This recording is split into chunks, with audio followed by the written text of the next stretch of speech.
In this video, I'm going to be talking to you about cross-cutting wood. And in this case, I'm using an aftermarket miter gauge. This is quite a nice one. It's made by Craig. And as with all miter gauges, it engages with the miter slots here in the tabletop. Most people are right-handed, so we cross-cut to the left of the blade. This slot is going to get a lot more use than this slot for that reason. This particular miter gauge has a length stop, so you can make repetitive cuts all to the same length without having to measure and remeasure, and everyone's going to be perfectly the same. And I'm just going to go through the procedure here without running the saw, and then I'm going to turn the saw on, the dust collector, and then we'll actually complete a cut. Now, in this case, this particular miter gauge, you can adjust the position of this piece.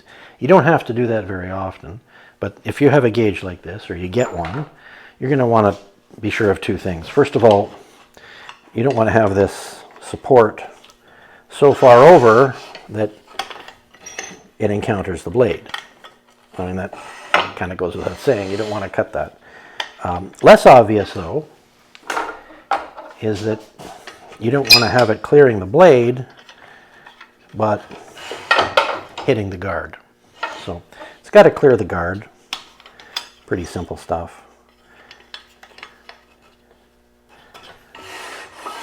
With the depth stop, or the length stop rather, it's adjustable too. Now it can move back and forth, and it can flip up out of the way when you don't need it.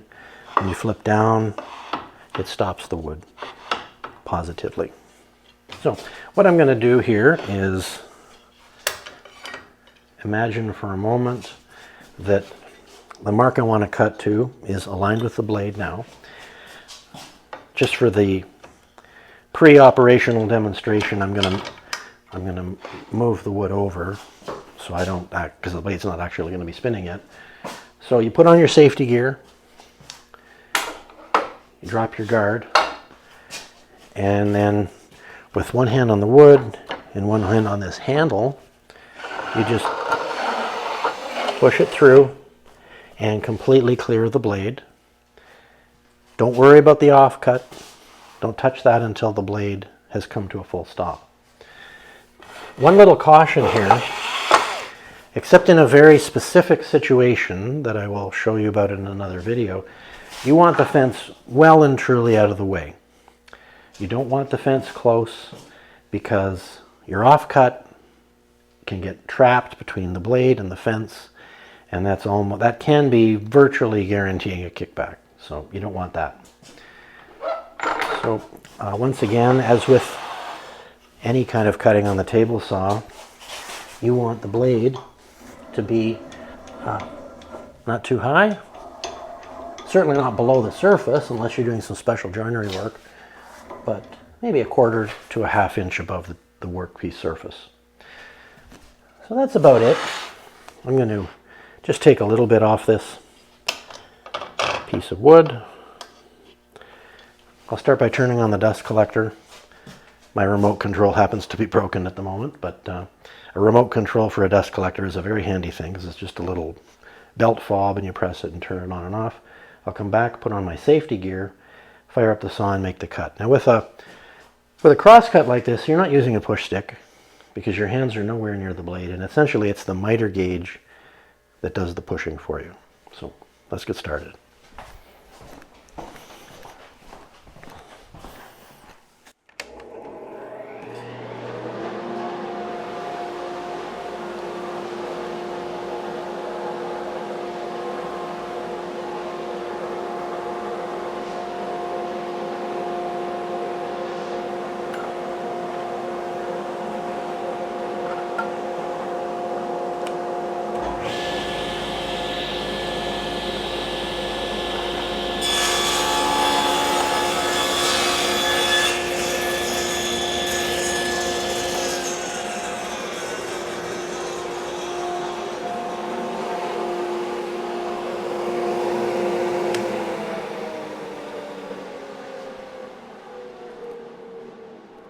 So that's the cut. The blade has stopped.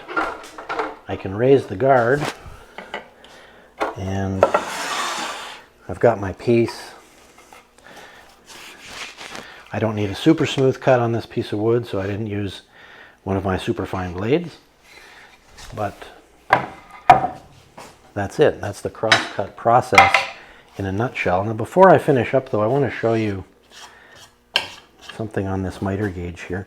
Of course, miter gauges aren't just for straight cuts. They're for angled cuts, too. And there's a pin to come out here. You take the pin out and you can rotate it and lock it to different angles.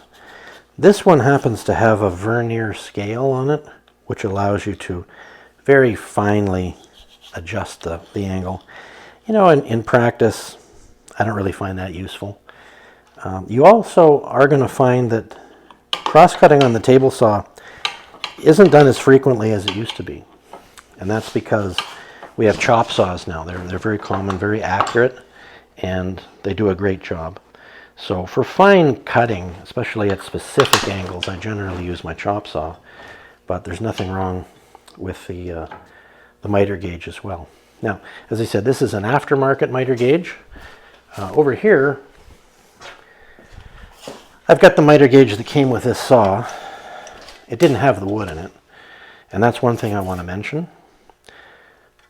With a miter gauge face that's only this wide, you don't have near the control over the workpiece as if you have more support. So I just put this piece of wood on here.